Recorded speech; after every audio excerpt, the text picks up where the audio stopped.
Hello, everyone, and welcome to The Bryce is Right. I am Brycearonee, and I believe in promoting positive atheism and secular humanism. Today, I have a special guest, and when I say special, I'm talking about somebody I've been wanting to interview on this show for quite a while now, and just haven't had the opportunity, and finally, the opportunity has come up. But before I bring him on, I actually have an apology to issue to one of our viewers from last week, Michael Bottoms, who sent in a super chat that I failed to acknowledge. So I'm going to go ahead and acknowledge it right here. This was, of course, on the show where I presented 21 questions that Christians are too afraid to ask. And question 17, just to remind everybody, was what is the point of resurrecting the wicked to face judgment if they've already been condemned for not believing, according to John 3:18? So he did send in a super chat. This is Michael Bottoms, and he says, Mormons give you a post-death chance to convert for $2. So that, of course, demonstrating the difference between the Mormon subset of Christianity, offshoot, cult, I don't know what you want to call it, and mainstream Christianity. So thank you, Michael Bottoms, for that. Okay, now to today's special guest. He is a former Christian theist, now deconstructed, deconverted non-believer. He is the host of the YouTube call-in show Truth Wanted, a show about getting to the bottom of beliefs, whether it's karma, Christ, Bigfoot, or crystals. He is none other than ObjectivelyDan. Dan, you are the next guest on The Bryce is Right. Come on down. Howdy, How you howdy, doing? Bryce. I'm doing fantastic. I can't wait when this interview is going to go so well that you're going to have no choice but to add me to the intro, and I'm going to stay there. You Right? will be in the next and it's funny that you would joke about that, because some months back, I don't remember which show it was, but it wasn't recorded. This was behind the scenes. But I made a list of certain people that I wanted to get on the show, and I knew that if I got them on the show, I would put them in the credits too. And you were one of them. You were like one of the top people who came up. So well, let me say this: every conversation I've had with you, Bryce, has been informative and enlightening. It's been a great time knowing you. We honestly don't talk enough, so I'm happy to be on your show. yeah, I appreciate that. And I have to say that goes both ways, because one of the other issues that you talk about, of course, is veganism, and something that I have dabbled in, not fully, but I certainly have come to appreciate the position much more since conversing with you on that. And I have to thank you for that. Woohoo! So I get to write another one in the books. Like, yes, yeah, convert. I'm going to count that as converted, Bryce. I, You know, you can count it as converted. I wouldn't say fully converted yet, no, but I it's have reduced my meat footprint, so to speak. that's great.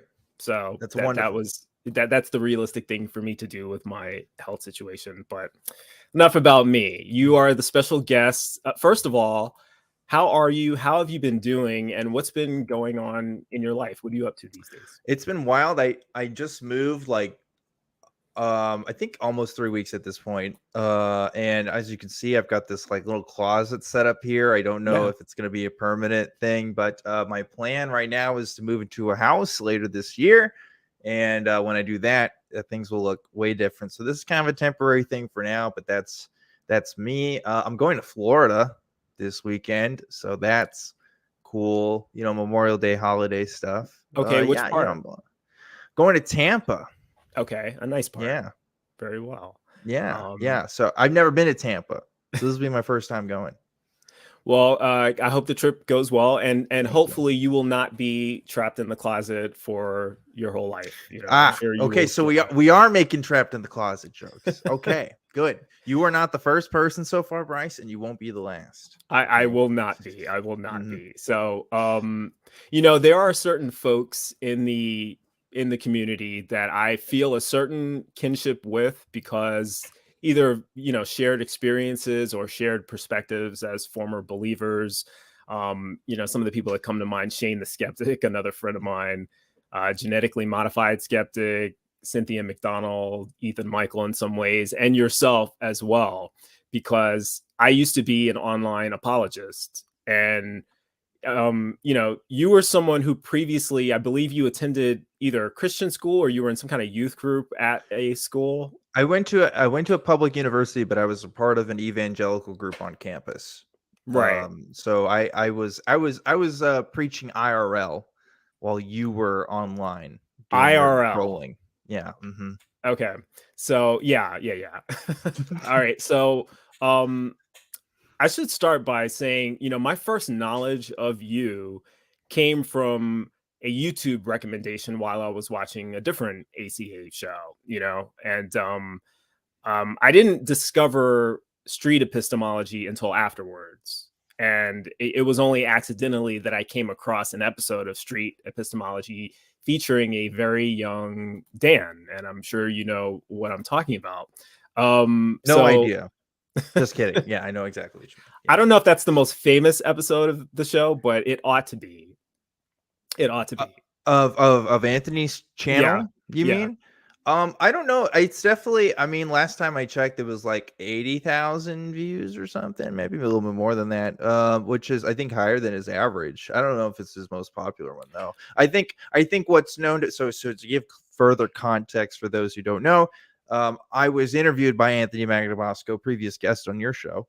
Just Hmm. found out, and by using his method of street epistemology while I was a Christian. So that video of my conversation with him, it's about 30 minutes long, but if you're curious, it is still on his channel to look at. And people kind of know me from that conversation, think, oh, Anthony made you an atheist. And that's not true. I never claimed that was the case. Hmm. And even in my follow-up right after with him, I never said that. But I always say it was a stepping stone in my deconstruction process, for sure. Yeah, and you talked about the follow-up, because the other thing I was going to mention was that was the first repeat person I'd seen. I haven't watched all of his shows, and he has many, but you were the first person I saw on there more than once, like who did a Mm. follow-up with, I wouldn't say reverse positions, but certainly you gave us a different perspective in the follow-up. Yeah. But I didn't know you. I knew you before that. I knew you as Objectively Dan, before I even knew that you were on that show. So when I Yeah. saw that, I was like, holy shit, is that Dan? Is that the same Dan? You look younger in the video, but Right. it's just Well, funny seeing that, yeah, that's how time works, unfortunately. It is You still look great though. linear. Like, Oh, you're still a thank you. young guy. How old you're like in your 20s still, right? I'm 26 now. Yeah, I yeah. was 20 when he did no, 19. I was 19 when he did that video with me. Yeah. Yeah, I was just because you look Crazy. like a baby in that video. But you still look young, you still look great. And Thank you. I think that where I was going with that was in seeing that you had material out there from when you were younger and had different beliefs, or at least you were presenting different beliefs at the time. It reminded me of me, because there are still, I have Facebook memories and posts and things like that that will come up from 2013, 2014, where it's Christian apologist Bryce saying something from the Bible. And but I leave that stuff up there on purpose. I could have gone back through my history and kind of, erased that and hidden that, because some of it's kind of embarrassing, but Hmm. I choose to leave it up there because I want people to know that, just because a person starts off a certain way with certain beliefs doesn't mean that they can't become completely different than that, So how do you feel about having your old material, or not old material, but having you presented in that way on the internet? Are you comfortable with that, or? Well, when I first talked with Anthony, I didn't know who the hell he was. He was just some guy. Right. And even then, like, he wasn't as known in the community as he was now. So, there's a bit of a difference there. When I reached back out to him, it was because I realized, oh, I found him. He was being interviewed by the content creator Holy Kool-Aid, and he was Mhm. interviewing him. And I was like, wait, I talked to this guy. I know what he's talking about. And I go and find his channel, and then figured it out from there. And I was like, oh, I'm an atheist now. Like, that's Yeah. really weird. I should like reach out to him because he might be interested in following up on that. And of course he was. And we did that. So that was my initial intention was, yeah, I just want to follow up. How about this guy? And then later on, I started talking with him more. We eventually started this street epistemology podcast that we did for a little while, and that's still available on YouTube. But I also started volunteering at the Atheist Community of Austin at the time. And then about 6 months after starting volunteering, I kind of pitched this show idea to them by saying, hey, like, this street epistemology thing is pretty cool. We don't really reflect that in a lot of our calls. It's usually just, I think this, well, you're stupid. Hung up. It's like that Yeah. kind of stuff. So I Some wanted to more kind than of, others. some more than others, but I Yeah. wanted to kind of reflect the street epistemology style in a call-in show format because they had the resources to do it. They knew what they were doing, and I knew about SE. So I thought this would be a good idea. And I've been doing that ever since. That was 2018 when I started Truth Wanted. And then people started kind of going backwards and figuring out, wait a minute, you're that guy from this video. It's like, yeah, that's me. So like, I'd rather be known for the stuff I'm actively doing than the stuff I accidentally did. Cause like, I wasn't a Christian on purpose. You know what I mean? Like, Yeah. I just talked to a guy for a video, like that's just Right. what it is. Does that seem like a lifetime to you ago, or does it It seem? does now. I Yeah. mean, like, who's the same as they were when they were 19? Hopefully nobody, right? Yeah. I hope most people have grown up and changed their minds about things since they were 19. So, I mean, yeah. certainly the case for me, but for me, being 19 was like 20 something years ago. So Right, for right. you, it was less time has passed. So, Sure.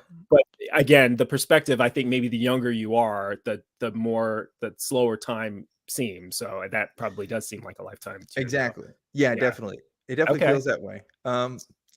Yeah, I like to be known for doing the stuff I'm doing now. I don't want to be this like one hit wonder of, oh, you did this thing, thing happened to you a couple years ago, and that's your story. It's like, no, there's more to the story. There's more to my story every day. I'm trying new things and talking to new people and doing shows like this. So, yeah, that's how I want to be perceived, but I can't control people's perceptions. I can only guide them, I guess.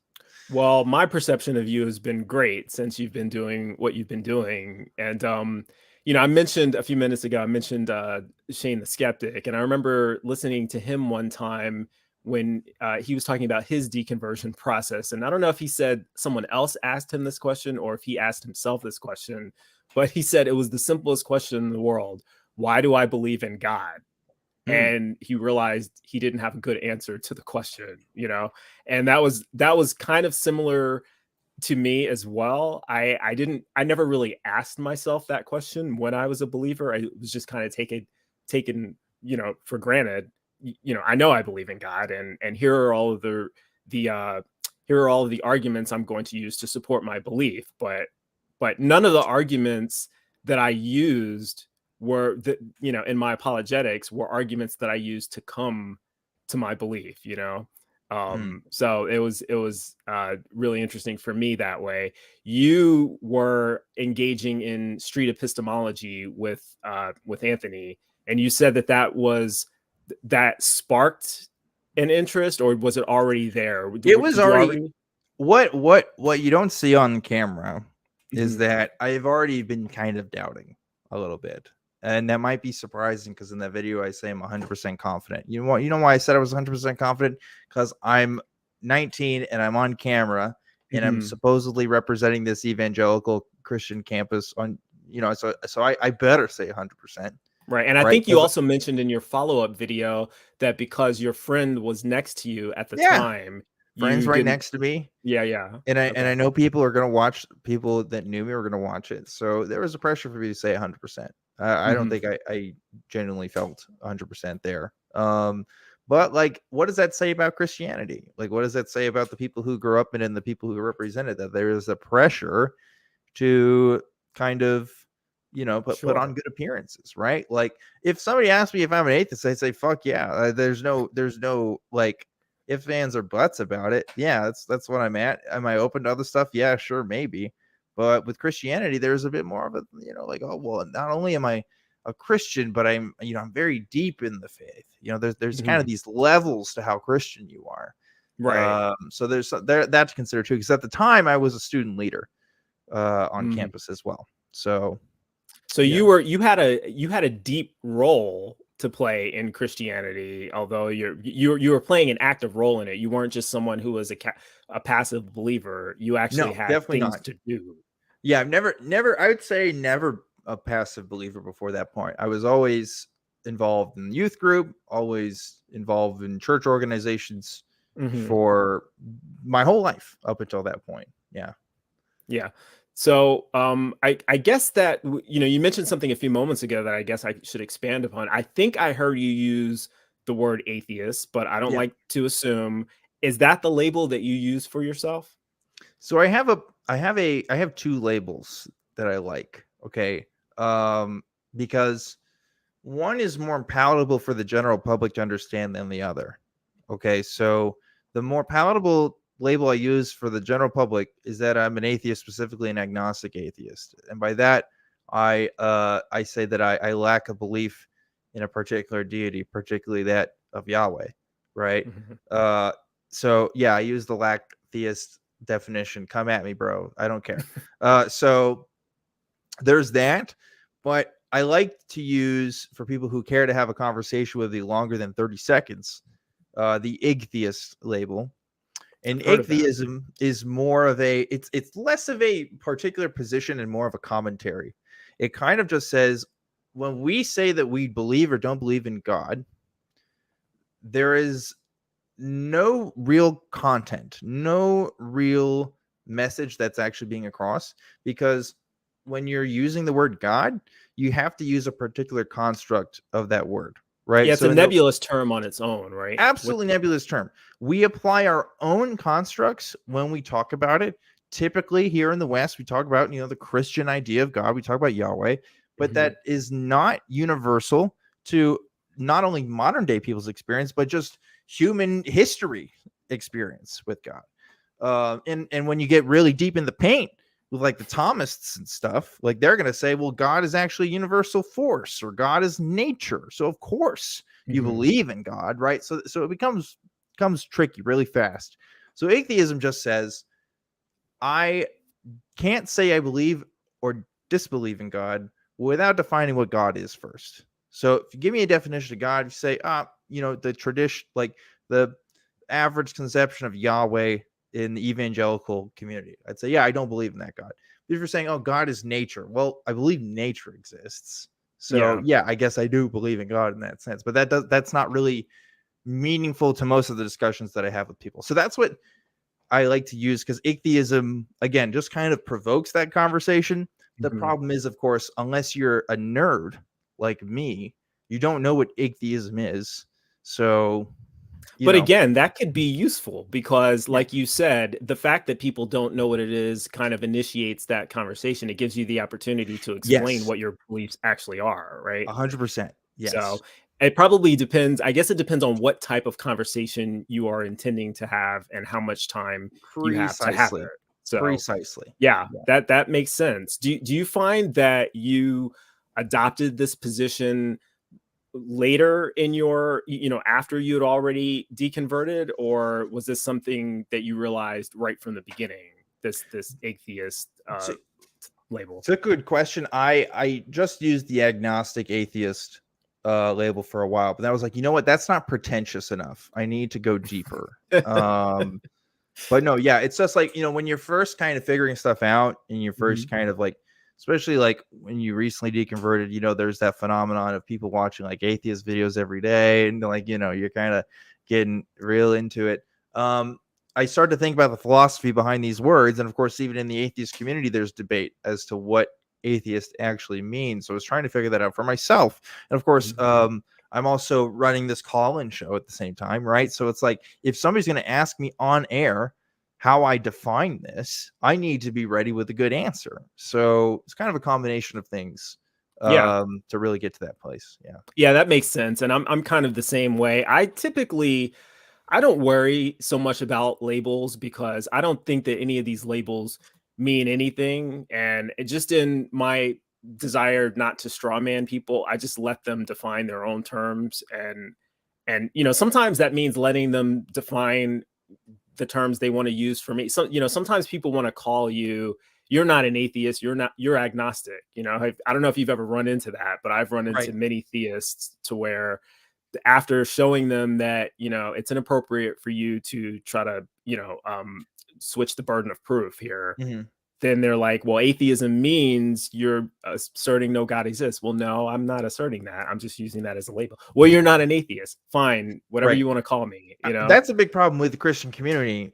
I mean, I used a very weird definition for atheist when I first talked with Anthony when I was Yeah. 19. That's in the video. I said like atheists are people who believe in science. Is that What is it? because you actually didn't know what an atheist was? I didn't. Or I didn't. It's more like I never really. I knew one atheist growing up. It was a good Mhm. friend of mine, and that was pretty much it. I didn't know people. I didn't know the community. And there's also, as people have rightfully pointed out, a difference in the philosophy community how atheism is used versus how the everyday atheist actually uses it too. and how the Which everyday theist uses and it. now the everyday theist, yeah, because you grow up in the Christian church and they're telling you non-believers believe this. This is what Mhm. atheists think. Atheists think that there was just an explosion one day in the universe and suddenly we're all here. Like that. That's kind of what I grew up around. So I um noticed you went to a specific accent when you were well, I'm from Texas, so okay, fair enough. Waco, Texas. So you For have sure. at least you have an excuse, because there's a video that I have on my own channel where it's kind of a little bit of a comedy skit to Mhm. where I'm playing a Christian, and it didn't occur to me until after the fact. I am putting on an accent, and from a certain region of the country, Right. and that was just an intuitive thing that I did because I was trying to separate that character from the other character that I was playing. Yeah. But then someone asked me, like, why'd you put on a southern accent for that? Like, you could have Yeah. picked any accent. Like, aren't you perpetuating a stereotype? And Yeah. I guess I was, but This is not me appropriating culture. This is me accentuating my culture. But I have gotten the comments before that I don't sound like I'm from Texas, like at all.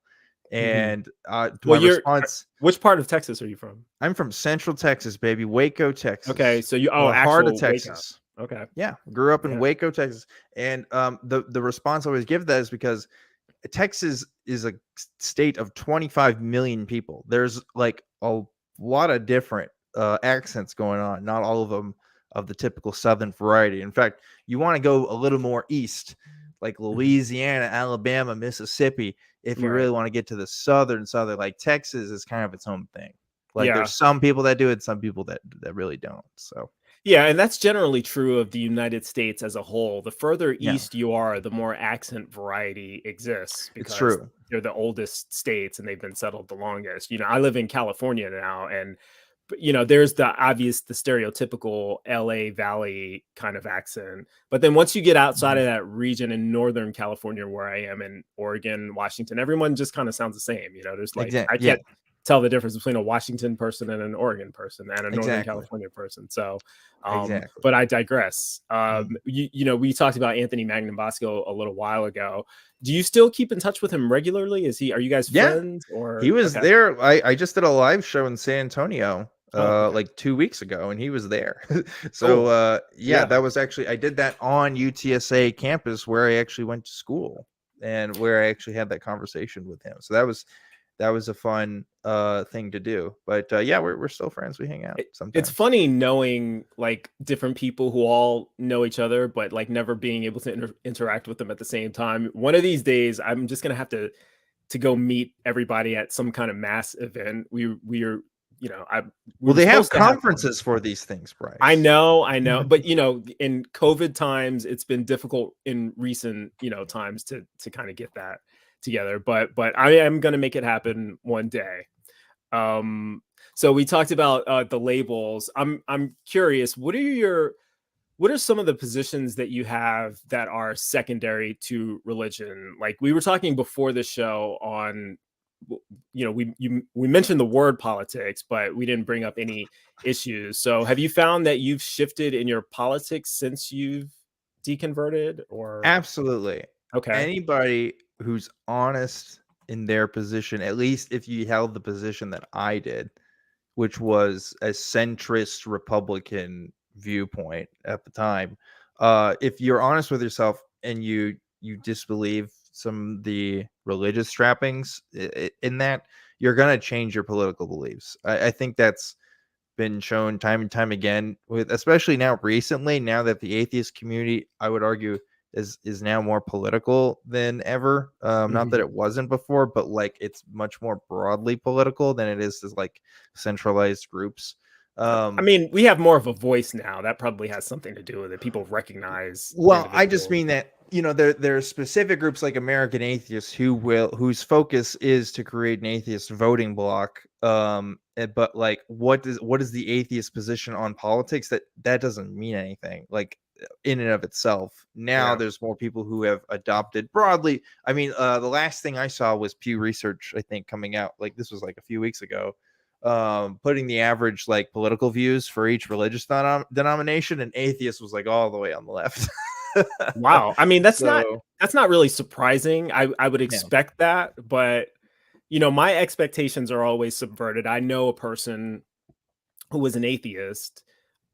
He's African American. He's mm, on the LGBTQ scale, and he's a far right Trump supporting Republican. So intuitively, yeah, that seems counterintuitive. and it definitely, there's always the outliers, right? But I think, like, I'll have to look for the tweet and send it to you. But like Hemet Meta posted it and was like, "Go team." It was really funny. But yeah, no, it's like especially if you look at atheism, I'd say probably, I don't know much about the movement before the 90s besides like the big names, right? But like from what I know, like there were a lot of like Bush supporting atheists in the early Really, 2000s. Well, yeah, Hitchens supported Bush, man. Like he I wanted didn't to go know to that. Iraq and stuff. Yeah, like they're like stuff, opinions that would not fly in a lot of atheist spaces today. Hmm. Because I guess more people have turned left. I don't know. I think there's a correlation there for sure. Yeah, I actually voted for George W. But the first time I ever voted in any election, I voted for George W. Bush. Well, And Bryce, we forgive you. If that's what you're looking for, I'll give you that. this was a strange time. I was 19, 20. What year was that? 2000. So I would have been like 22, I think. Yeah, That was not the first time I was eligible to vote, but it was yeah. the first time I actually voted. And I was in the military at the time. It Mm. was and really, I knew Bush's name because his dad was like, I remember when his dad was president when I was a little kid, and I didn't know the other guy's name, and I didn't really fully understand the difference between Republicans and Democrats. And I remember Oh watching the man. debates, and I couldn't really tell the difference between their, like, they were so close anyway. I was like, well, I guess I'll go with Bush because I actually know who he is, Oh, Bryce. And so it was a whimsical. As we Yeah, say in the sorry. South, bless your heart. Bless your heart, Bryce. I've learned much more since then, and my position on politics has. I was a centrist Democrat for many, many years, and now I am a far left socialist. I'm a socialist Democrat, I guess you could say. I'm not really a Democrat. I'm an Social independent. Democrat or Yeah, I mean, Democratic look, I Socialist, believe because in they're democratic different. socialism. I'll just put it that way. Okay, Democratic Social. Yeah, Okay, but I hate the parties. I hate the Democratic Party. I hate them. yeah, I hate them only slightly less than the Republican Party, you know, right. because the Yeah, Republican Party's evil, the Democratic Party's incompetent, and that's so pretty it's much, yeah. If you it's wanted to ask me, what are your thoughts, Bryce? You just said my thoughts. okay. So Well, I yeah, said your thoughts on that. So, yeah. but are there any specific social issues that you held when you were a believer that, like, I mean, obviously the big thing in the news right now is Roe v. Wade. Yeah. So I don't know if you've shifted on that, and if so, So if it was the religion. you got like, I'm sorry, Bryce, this is gonna make you feel old. When I was in high school, which was like my senior year was 2014, 2013, 2014. Okay, yeah, that's a Like little bit. I took a test, like political compass stuff was getting hot, I think, and my US politics teacher asked us to take a test, like, and see where we were. I kid you not, I didn't plan it that way. I was dead center, like right in the middle at the time. And I was a part of the high school Young Republicans Club. too, by the I way. mean, that's actually promising to me, though. Like, Yeah, if you well, were a Republican from the middle of Texas and you identified that way and you ended up in the and center, I was in the center. that's actually So pretty good. I was always pro-choice. I can confidently say that. Always pro-choice. I did not think gay people should have the right to marry because I thought marriage was a religious institution, probably Mm. specifically a Christian one. I don't know if I went that far at the time, but like that was one thing that I had to kind of adjust. Let's see, what else have I changed? I mean, I always believed in evolution, so Mm. that one I didn't really change on. Um, I was probably racist. Like I think I was racist. I think I had views about races other than white that like you, Well, you talk before you about go into extra. detail there, I do Yeah, want to hear that. But yeah. before you go into the details, do you think it was the religion that had anything to do with it? Do you think it was being affiliated with the Republican Party? Do you think it was As the far as region of the racism, country? Yeah.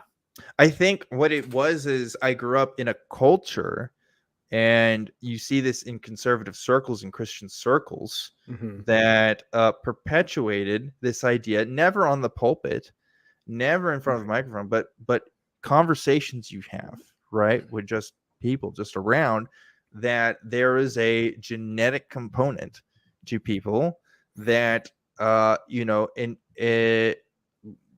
how do I put this, determines their Bluntly. actions in life, right? like So like now was like that actually stated? Like that there well, was that's what that I'm saying. actually This is what I'm saying. It's never, you would never, I never got that from a pulpit. I never got okay. that from any like teachers, I would say. Well, maybe I did. I don't know. It always came from casual conversations. Like Mhm. that's the culture. I think that's what people need to realize, because when we talk about racism in this country, they think, oh, well, we're not racist anymore because it doesn't say on the books that you can be, right? Like it's illegal to discriminate hiring based on race. So yeah, duh, racism is over. We did it. Barack Obama was president. Like this is what people say. It's like, Yeah. no, it's like that See, they're doesn't talking mean about that systemic racism, exactly. Well, it's which I like, would argue is still not really over, which is but still, no, it's still not over, but yeah. it's like, you know, it racism continues today because of the culture, right? It continues Mm. today because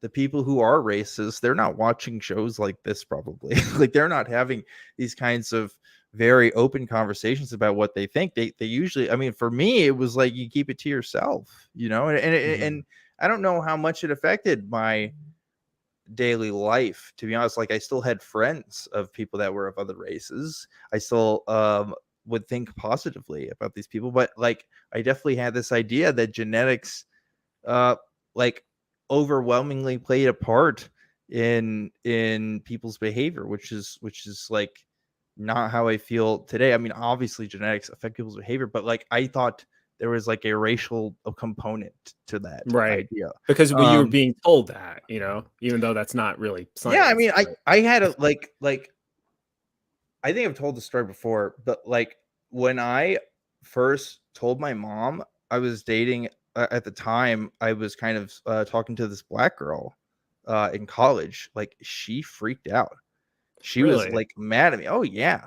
And I was surprised at this at the time, but now I'm not as surprised Mhm. because my What mother, would she say? Like, what did she say to so you the that girl's name at the time was named Brandy, Mhm. and she was kind of saying, "Oh, like that's like, I making fun dated a of that girl named name." Brandy too, Yeah, by the well, way, like coincidentally.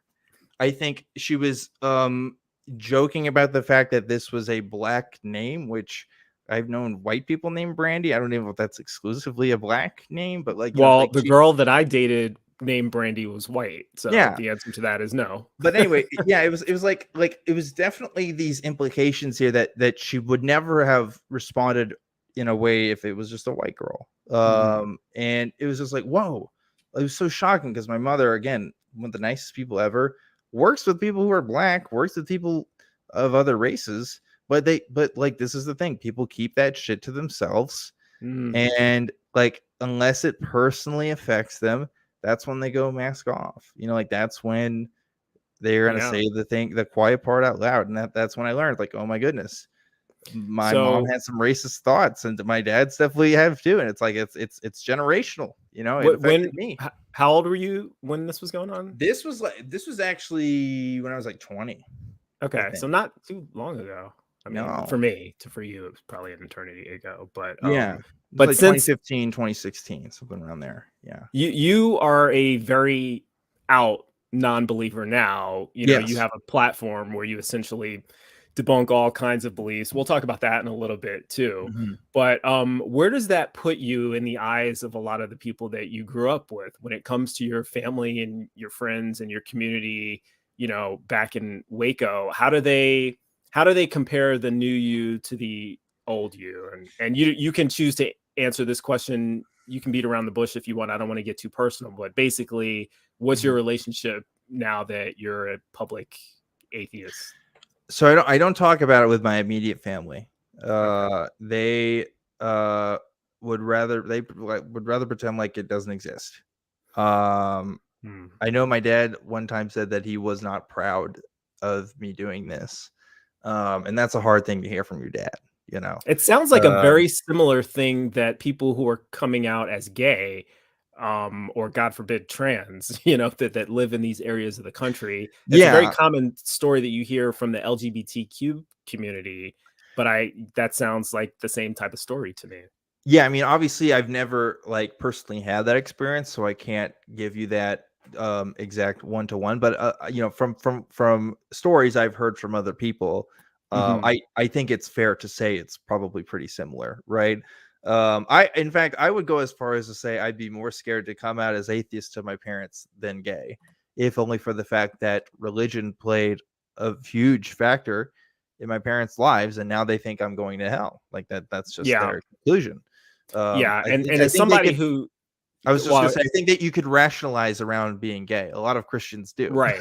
you know. Yeah. I But mean, atheist is a little bit harder to. as somebody who has had to come out twice about a couple different things, Yeah. I can kind of speak with a little authority on this. Although my experience was generally benign, as I'm from New York. My family is mostly from the Northeast. We grew up around all kinds of LGBTQ people. In the '80s, there was always a gay or lesbian, or like I remember babysitters, and like no one really cared. No one talked about it, but it was obvious, like everyone knew, and they were Mhm. always around. And so it kind of wasn't a big deal. And so, my family just, I didn't have the negative experience that a lot of people have. But of course, before you come out, you don't know what people are going to do. You don't know how Yeah. people are going to act. That's why Right. coming out is such a big deal. And And for me, it yeah. was equally stressful both times. I mean, I'm still only half out as an atheist to a lot of my family. A lot of them probably don't know, and if they You, do, they you don't want to know the talk worst about part, Bryce? They found out because they saw my show. it. I I didn't Oh, get to tell them, oh, right? At yeah. least for my immediate family. So that was hard I mean, because I'm assuming that you do take some ownership of that because you knew there was the potential that they would see it, or did yeah, you? it was always like I would lie to them and say, "Oh, I'm going to hang out with some friends this weekend," when I'd be driving down to Austin to volunteer at the ACA. You know, like it was Wow. always it was a consistent kind of charade that I had to put up with them, and they were definitely upset that I kind of like led them on in that sense. But Mhm. what could I do? What was I going to say? Oh, I'm doing this thing. Like they were the kind of parents where they once they found my atheist stuff, like all this stuff, like t-shirts I collected and books I had, they threw it out Oh, of my really? house. Yeah. Okay. And that was tough. So it's like, yeah, there was going to be no benefit for me telling you, like at Yeah. least in my mind at the time. Now I'm more of an independent adult. The other thing too was at the time I was living with my parents, and so that adds an extra layer of Yeah. and you look at every atheist like help line where people are saying, "What's your situation?" They always tell you get independent and then tell them. You don't want to like Right. usually you don't do it when you're still living with them because that can get you into unsafe consequences. And So that's the same thing as far as people I know who are in the LGBTQ community growing up in a mhm. situation where it might be risky for them to come out in their, their home life. So Yeah. another parallel there. I know that you've probably told this story a couple of times just on your own show. I'm sure people have asked you before, but one of the reasons I like having conversations like this is because this show is kind of all about you. And so for anyone who doesn't who hasn't sifted through every single episode of Truth Wanted or every podcast you've been on, they get to get it all right here, That's right.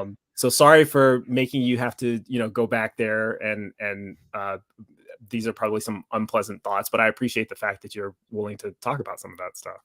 Yeah, I mean, it is unpleasant, but I'm not in that space anymore. So I And can I think it's be. helpful also. I think it's Yeah, helpful for people in the community to hear stories like that I think because so too. they can know that, first of all, it's not going to go that way for everyone else, No. but even for the people who it would go that way for, there's people like you can rise up out of the ashes like the phoenix and become a YouTube famous, counter YouTube apologetics famous guy. Yeah. Bryce, you flatter me. You No, are come YouTube. on. I consider you YouTube famous. I don't know.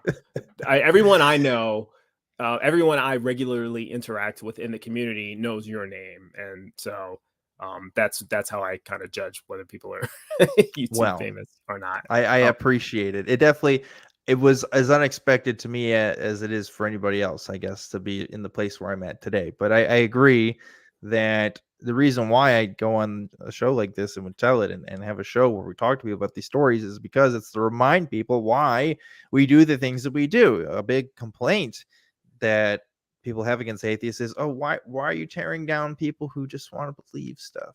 Like it Yeah. seems like you're doing more. It's like, it's not about that. Honestly, it's not about those people. I really could care less about those people in terms of like an activism point of view, right? I want, like, religion actively harmed me and has harmed the people in my life. And guess what? It's harmed my relationship with my parents, because if my parents were atheists, why would they give a single fuck if Yeah, I came out? you would have a much stronger relationship probably because Yeah. that's the only thing kind of holding them back from Yeah, doing that, right? exactly. Or if I came out as gay, what if they were atheists? Why would they care? Like, how many Right. atheist parents kick out their gay kid?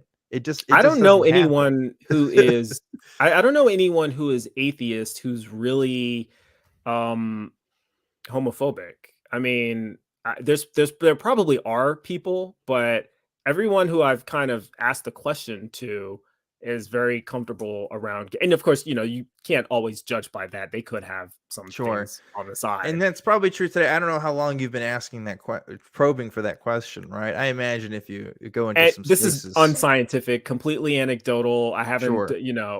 I don't know if I've met the sample size for this to count in any kind of empirical study, but Yeah. it just seems that way to me. Well, this is a total side tangent. Sorry, I know you No. probably have other questions for me, but like, you look at the history of social justice movements, look at the Mhm. history of like feminism, specifically in the United States and England. They were racist as fuck. Okay, Yeah. like they wanted rights for white women. Like that Mhm. was like the whole thing. You can see it in the writings. I don't have to like demonstrate that to you. Anybody who has a pair of eyes can I like mean, I really know see from personal it. experience, Yeah. there are the LGBTQ plus community. There's a Mm. lot of racist people in that, Sure. and Sure. vice versa. By the way, there's a lot Yeah. of homophobic people in the Black community. Sure. Homophobia is rampant and transphobia especially. So Sure. don't get But me wrong. These but different groups that you think should be allied against yeah. being oppressed, no, they can be equally oppressive towards each other. The Yeah, thing for is, sure. though, like, I guess I was specifically contrasting the people in those demographics who also identify as atheists. They seem to have less motivation to, Yes. you Well, know. because, and the real reason is, why is, I mean, it's religion. Religious institutions have been the greatest barrier for, like, I would argue, one of the greatest barriers for the LGBT community to like overcome and thrive, right? If Right. you didn't have Christianity in this country, why would people give a shit? No, Sure. what possible reason could you care, except I just don't like it? Like, Right. that's it. That's all you can say. But if Right. you have this book that says, well, the big man upstairs says you can't do that, Yeah. then it becomes a whole other conversation, right? So I don't know.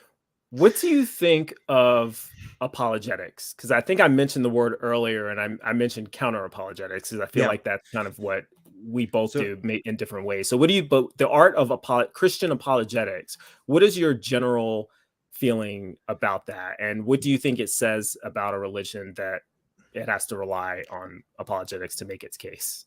so again, when we talk about my story, I was already kind of doubting before I Mhm. met Anthony, and a big reason why is because literally like 2 weeks before I had that conversation with him, an apologist came to our university and gave the cosmological argument, Hmm. and also like Was it I a think famous apologist? Somebody no, we just might some know? local dude. Okay, No, it would be crazy if it was like a William Lane famous guy, Craig or but no, somebody. it was just some internet guy. But he gave the cosmological argument. I was like, that's kind of weird. I thought it was strange. And the reason why I thought it was strange is because if this like demonstrably proves that God exists, why haven't I heard this my whole life as a Christian? And why hasn't every single church like picked this up? Because they even say, like, yeah, this argument's also super old, right? Like Hmm. Aquinas was talking about this shit. So Hmm. what's the deal? I started looking up this stuff on YouTube, and then I found skeptics talking about this argument, like people responding to this argument. And I was like, huh, yeah, like this argument kind of sucks. It's not that good. Like these people who are breaking this down, yeah, they're atheists. I don't really agree with them, but they're right. This argument like isn't good. So that kind of started me on this journey of figuring out like what are some good arguments. And then also I talked with Anthony at the time too. Hmm. So that was a huge primer for me. But apologetics were always I had a youth pastor that was really into like Josh McDowell and his kind of stuff, but they weren't as big in my life as someone like you, Bryce, who was like actively pushing it on the internet. I really didn't know. I couldn't really tell you an apologist argument except maybe like old covenant theology or stuff like that until I was in college, Yeah, so it didn't play a big part until and there I are was subsets deconstructing. as well, because Mhm. there's Christian apologetics, which is different from just general theology. Like Sure, Muslims use the cosmological argument. of Any course. religion can kind of use the cosmological argument, and it doesn't work for any of them, right? But and Yeah, then you have specific apologetics for Christianity, and then of course for right. your version of Christianity, like your interpretation of the Bible, and justifying that. And my thing with apologetics is, as someone who used to be an apologist trying to get other people to believe in Jesus using arguments that I thought ought to be convincing, but none of those were it's kind of like what you just said, none of those were the arguments that convinced me in the first place, right? No, So it was like, why the hell am I using these arguments? Because this is not what caused me to believe in Christianity. Why right. am I using these to try to convince other people? And do they actually convince anybody? Has anyone ever actually been convinced to believe in Christ from the cosmological argument? I don't If they know. have, I haven't met them. I haven't heard about them. And I know many Christians, and they will all say no. Yeah, I was about to say, what's his face? Case for Christ writer, maybe, but um, Mike, the case for Christ. No, I'm yeah, thinking. Lee Strobel. Okay. Lee Strobel was, but no, I don't. Even then, I don't think it was cosmological. I think it was a combination of things. I don't know. I do agree. They're kind of how you say kind of after the fact arguments. I know there's some fancy Greek term for that. They're Well, not. in addition to that, like Mm-hmm. for me, apologetics as a concept, I only realized this after I deconverted, but it seems very inconsistent with a tri-omni God. You know, why Mm-hmm. would God use this methodology if he actually wanted to convince people? You have an Yeah. all-knowing, all-powerful, all-good being who, according to the book, says that he wants people to know him. Why would he rely on different types of Christians, all professing different beliefs about Christianity, other religions using the same methodology, all using arguments that didn't convince any of the believers? That seems logically inconsistent with Yeah. the goal that this God has set out, that he wants Well, people to believe. here's the thing too, Bryce. I mean, you look at the Bible, you look at the New Testament specifically. Hey, you know what Jesus did to convince people he was God? he did some fucking miracles, bro. Yeah, And this is it something I depends. always I don't talk to apologists as much as I wish I could sometimes. But one I try to hold to the fire is, if Jesus didn't do his miracles, would Mhm. you believe he was God? You know, Probably it's not, right? yeah, Like, yeah. Well, Thomas didn't. Thomas didn't believe that, according to the story. yeah. Doubting Thomas didn't believe in the risen Christ until he Well, saw the holes in his hands. You know, yeah. And then he saw, and yeah. Jesus, But to me, that's the one of the passages that undermines Jesus's credibility, because sure. he goes to Thomas and he says, Yeah. "Believe, look at me." He gives him the evidence he needs to believe, and then the very next sentence he says after that is, "Blessed are those who believe without seeing."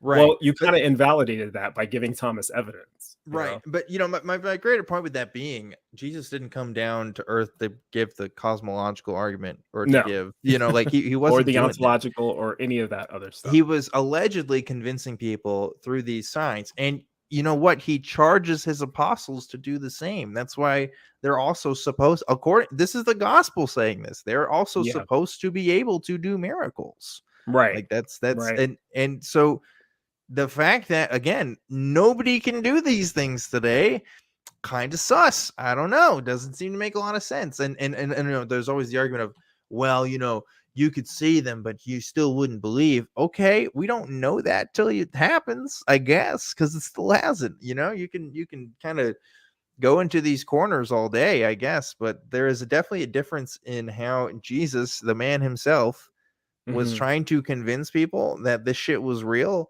compared to like people today who are just like, well, if you look at the Sum Theologica, okay, and you go through premise 1 through premise 3, you should know And that that's God is that's real. assuming they even do that. A lot of Yeah, times they'll just go to arguments from design. Look at the trees. Look sure. at Yeah, the, you exactly. know, Exactly. that Jesus never said, "Look at the trees." I don't ever remember. There's Yeah. nothing in the Bible that says Yeah. Jesus convinced people by telling them to You look at know the trees. who convinced my dad of Christianity, or my mom of Christianity? Not apologetics, and not their parents, or their parents, or I guarantee you their parents either. Like, that's not what it is for most people. Most people, it's just because they have a personal experience, or it's just the culture they grew up in and they just kind of adopt it. That's Right. that's really what it is for like 90% of Christians. Let's be real.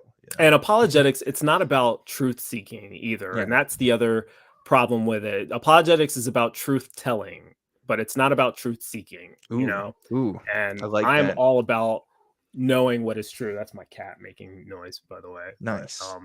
so I'm curious, when you were a Christian, Mhm. did you ever believe in like any supernatural stuff or paranormal stuff that was not related to Christianity, or may have been in conflict with scripture? And So I'm when I was talking a like kid, ghosts, alien abductions, karma, all the other things that people call into your show about. Did you ever actually believe in any of that stuff? Zach, what's his face? The ghost hunter guy. I always forget his name. Last time I called him Zach Brannigan, but that's from Futurama.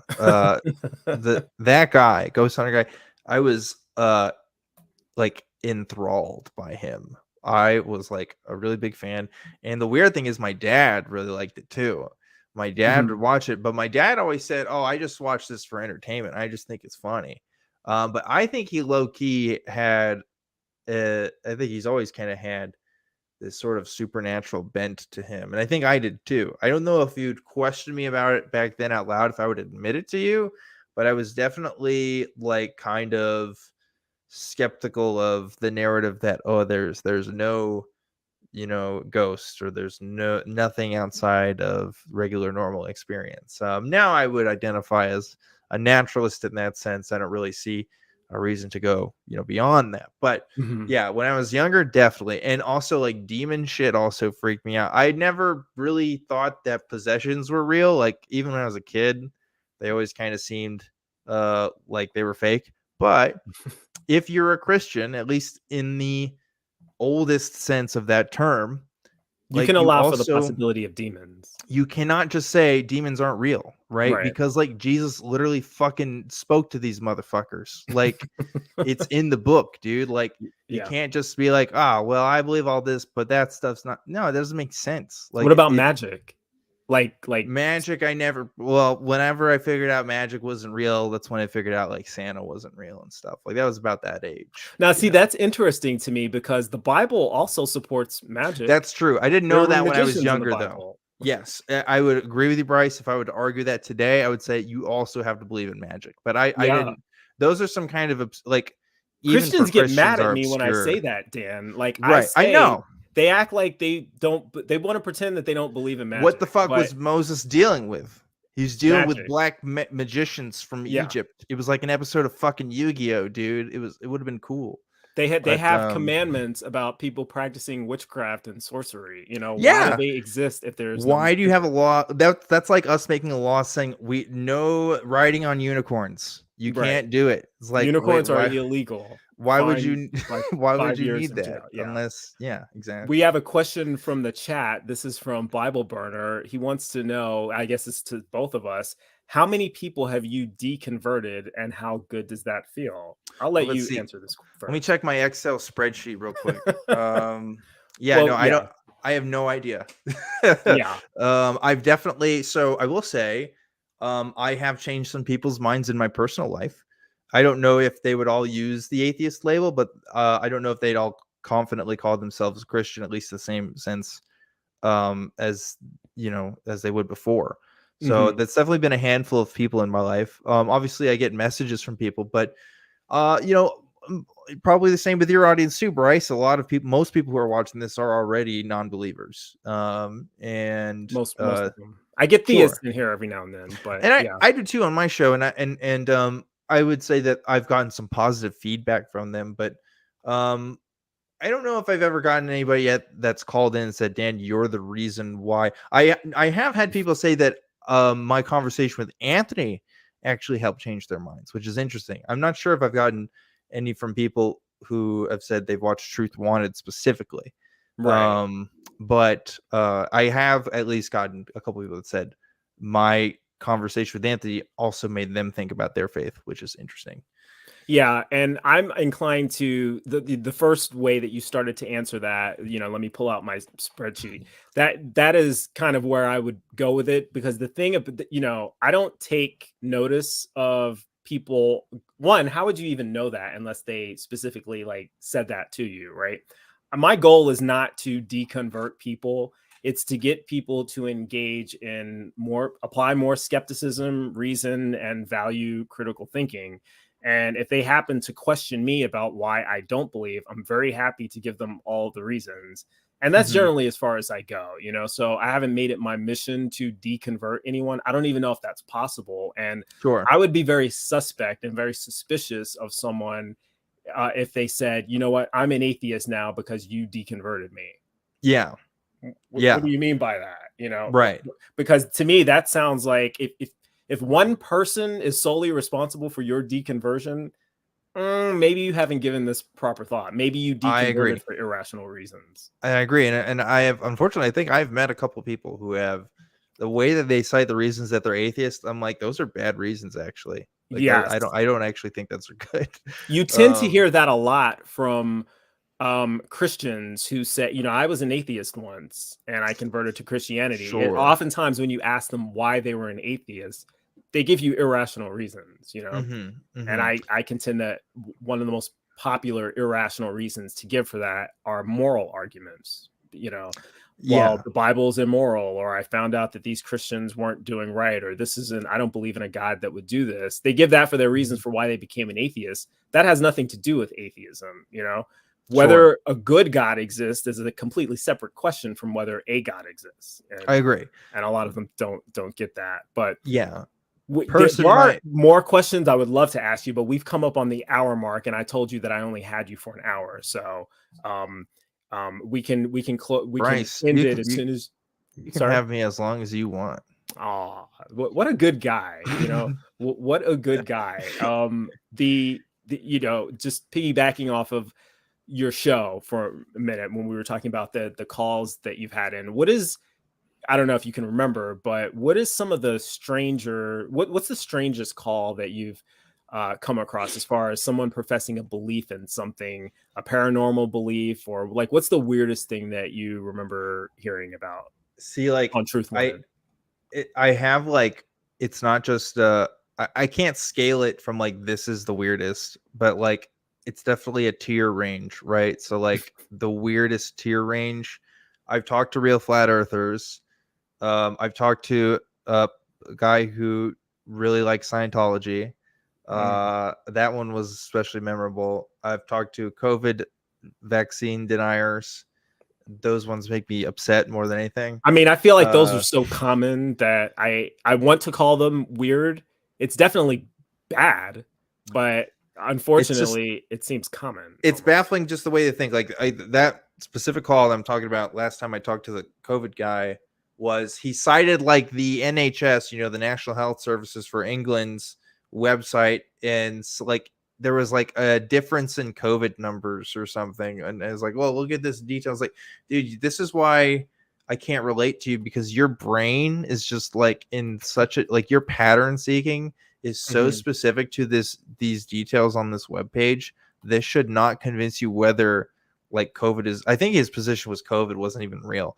Like this should not convince you that COVID is real, let alone whether the vaccines have. Oh, he didn't think are COVID or was not. real. I don't Okay, think he thought it was. I think he thought it was fake. okay.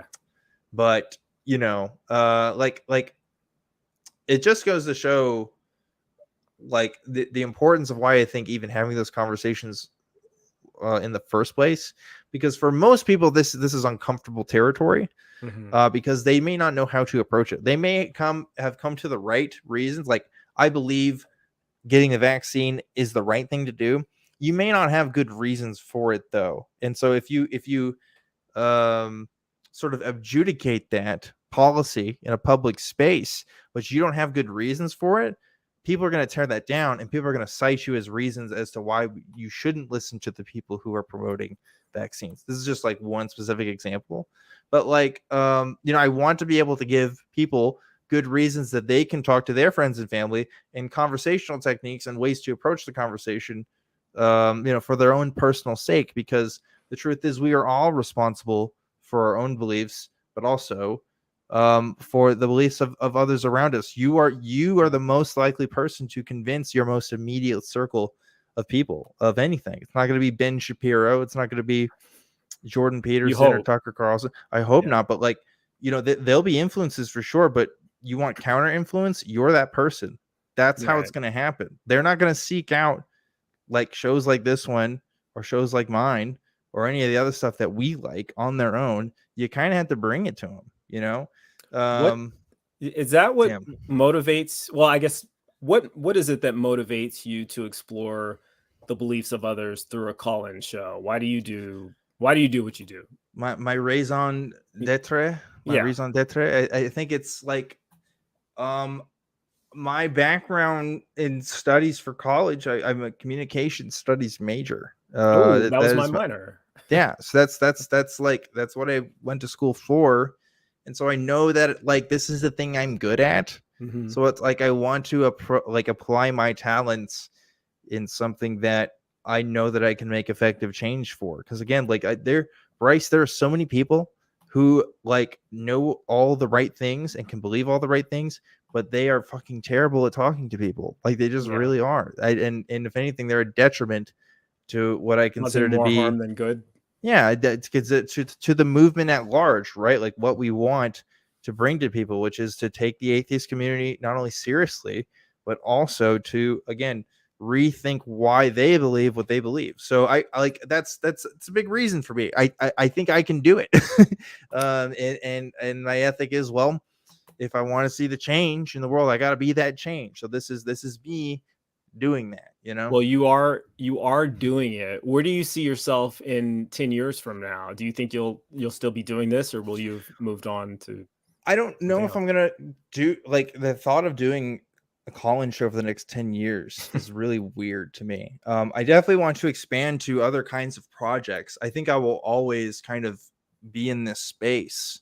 At least I think I will be, as long as I'm welcomed in it, and as long as I don't want to say keeps my interest, because I think it'll always keep my interest in some way.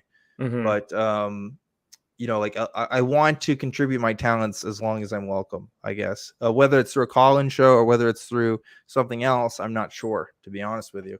I couldn't tell you what I want for like my regular career goals, because keep in mind, like I have like a 9 to 5. You know what I mean? Like this is just my free time at What do you this do, point.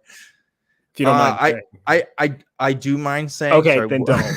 Then don't. Withdrawn. Yeah. So, okay, yeah, you have other things going on that takes time away. Yeah. I'm actually, believe it or not, still in school, which I don't know why I say it that way, but I'm trying to hopefully I'll have my Well, master's at you the went end of the back. year. Yeah, I But mean, that implies that you've been in school for the last like that's 40 true. years. That's not, yeah. Well, I've been in school for the last couple of years, but I only started school really like 4 years ago. Yeah, I was in the military for 21 years, and I only did minimal school throughout that time. You join the military, a lot of us, because you don't want to go to school. So it's sure. school or the military. It doesn't end up working like that when you do a career. You have to, in the branch I was in, you have to do education. So I ended up doing it and completed it afterwards because there's some benefits that go along with it. But again, I'm talking about me. I want to know besides your own show and like some of the other ACA stuff, who are your favorite YouTubers or podcasters? Like who do you listen to when you're not Specifically in the doing your atheist show? space, or do you just mean like in general? It could be related to atheism. It could be related to any pop culture, anything. So, in the atheist space, genetically modified skeptic I love is him. a good friend of mine. Oh, Um, and Holy Kool-Aid is let's also talk a friend of mine. backstage. I might need a hookup. No, go ahead. I swear, Bryce, like I always say that, and people are like, "Oh, you need the hookup." It's like I'm not. First of all, he's not going to want to talk to you. Probably not. No offense to you, Bryce. He's just a very busy guy. He I literally wish I just had got a back. sound effects button that was like a wah, wah, He's one of those. So wah. like, listen, I'm one of his day one friends. Okay, I knew him when he was like at like 40K subs. Okay, now he's at like 500,000. So Yeah, it's one of those things, dude. I just got in on the ground floor. I'm lucky. But he is that's obviously very funny. This is just successful. like what I was saying earlier about how I know all these different people who know each other. It's like I had Yeah, no idea you knew him. yeah. That's He's in cool. Austin. And we're Austin pals. So, So you watch Genetically Modified Skeptic. What else? yeah, and Holy Kool-Aid is Oh, Holy also Kool-Aid. a buddy of mine. Honestly, I get so many cool guests on my show every week. Mhm. Like, when it started out, it was all people I watched, like Paul Gia. It's definitely somebody I watched, and Shannon Q. And now I Mhm. just get to call these people my friends. Yeah. So if I watch them, I probably know them at this point. Which is really funny, but it speaks to how small this community can really be. How about outside of the community? Anything that do you have enough time even to like watch YouTube content that's Yeah, I actually probably would say I spend less time watching atheist content now more than ever, if only for the fact that, like the stuff that they're saying, I probably have said it. You know it's what I mean? yeah, It's like oh, okay, yeah, yeah. it's like well, they're probably not gonna tell me something new. Mhm. But at least that's how I feel about it. Maybe I'm being biased, but I will support all my friends and what they do. But like I have a lot of podcasts that I listen to. I've always been a podcast junkie. Outside of atheism stuff, there's one of my favorites is called Behind the Bastards, Hmm. and it's about I really want Robert Evans, the guy who makes that show, on my show, but he'll never do it. He's too famous. But it's just about the Don't sell bastards yourself of short. history. Well, I mean, I would listen for his sake. I think I would be a waste of his time. Like I wouldn't even be able to sell myself on for him. I have to. I'm only going to disagree with you. I actually don't know who you're talking about, but I'm going to disagree with you because I happened to catch an episode of Truth Wanted featuring one of my favorite actors, John Delancey of Star Trek, Yeah, listen, and that was a fluke. All right. that blew Yeah, my mind because let me tell you something, Bryce. I think that was a couple of weeks before I was on your show, or it may have been a month or something. I'm like, Yeah. I turned to your channel. I was like, I want to see like how the episode I was in, what people are saying about it. And All then I right. saw John You, Delancey. I was you like, want to know the well, fuck secret, that show. Bryce? I'm You looking at want to know John the secret? Delancey. We have an IMDb Pro account, so we got emails for a lot of actors and stuff like representation, and so we just email people we think would be cool, And like Wow. John's one of the only people that have ever like actively said, "Yeah, we'll be on the show." I've That's been like amazing. I've emailed like Ryan Reynolds, like Oh. you know, just trying to He's see. like But he's in a different league though, you know. I mean, that would but be we got cool if he, John Delancey though. I mean, come on, that's kind of cool, you know. yeah, yeah. You know, But anyway, I actually met him once at a Star Trek convention because I'm a huge dork, but and this is just a quick little story. I remember I was going to go up to the table to, like, you know, talk to him or get us autograph, whatever the thing is. And I'm trying to think of something clever to say to him just so that he would be wanting to have a little bit more of a conversation with me or just be memorable, because I knew everyone was going to be asking him about Q, right? And Star Trek. And we're at a sure, Star Trek convention. So I'm right. like, I'm going to be different. I'm going to be clever. And I'm going to ask him about a different character that he played on Stargate SG-1, because he was a recurring character I on didn't that even show. know he was on Stargate. Well, neither did he, because when I asked him, so what was it like playing Colonel Frank Simmons? His response was, who? And I was Yeah, like, you know, the guy that you played on Stargate, you were in like 5 or 6 episodes. And he was like, I don't even remember that.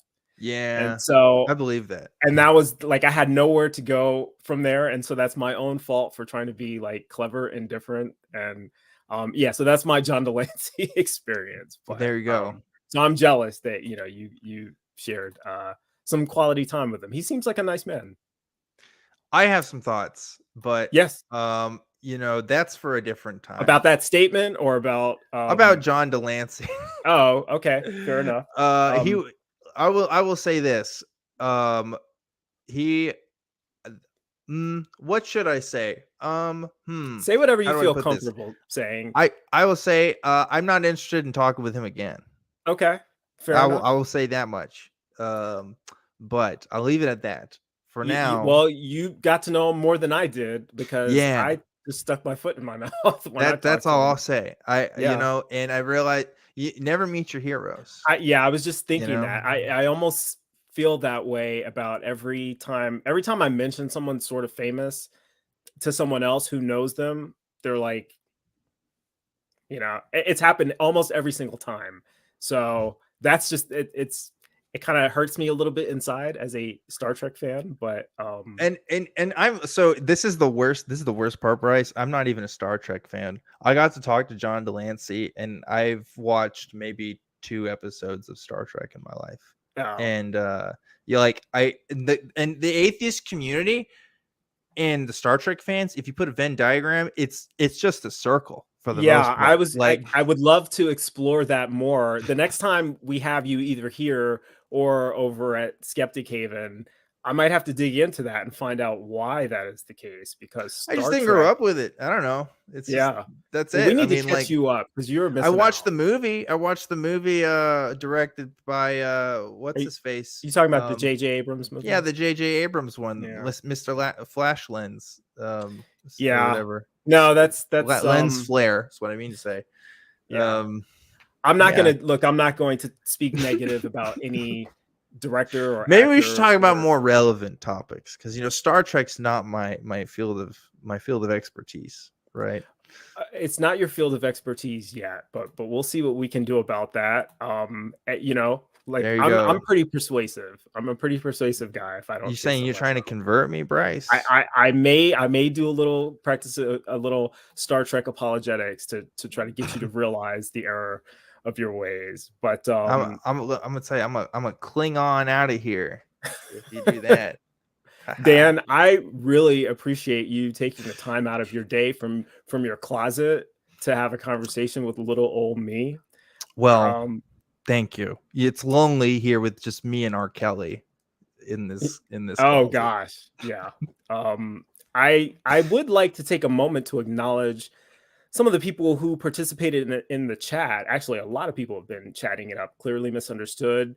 Megan Santanas, Phil, what's going on? Aaron Colson. Some of these people are like my producers behind the scenes, but that's okay. Theoretically, regular Sunny Shell, who's another producer back there. KCA Randy. Cool, a lot of good guys. I don't have time to mention everybody's name. This is a lot of interaction that I've had, but I really appreciate you guys. I hope you've all enjoyed the show. Most of you know who Objectively Dan is already. And if you didn't, hopefully you got to know him from this particular interview.